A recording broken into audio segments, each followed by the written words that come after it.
ಇದು ಟ್ರೋಲ್ ಆಗುತ್ತೆ, ಇನ್ಸ್ಟಾದಲ್ಲಿ ತುಂಬಾ ರೀಲ್ಸ್ ಆಗುತ್ತೆ, ಕೆಲ್ಸಿಲ್ದೋರ್ಗೆ ಟೈಮ್ ಪಾಸ್ ಆಗುತ್ತೆ. ಫೇಮಸ್ ಆದ್ರೆ ಟ್ರೋಲ್ ಆಗೋ ಸಹಜ ಕಣೆ, ಗೆಲ್ತಿದ್ರೆ ನೋವು ಕಣೆ. ಟ್ರೆಂಡ್ ಆಗೋಗೆ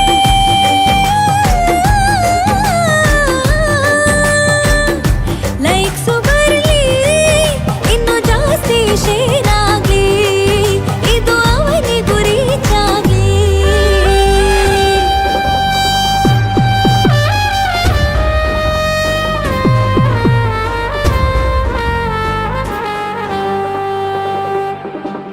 ಅವನೊಬ್ಬ ಏನ್ ಹಾರ್ ಹೀರೋನ, ಯಾಕೆ ಅವನ್ ಕರಿಮಣಿ ಮಾಲೀಕನ, ಅಲ್ಲ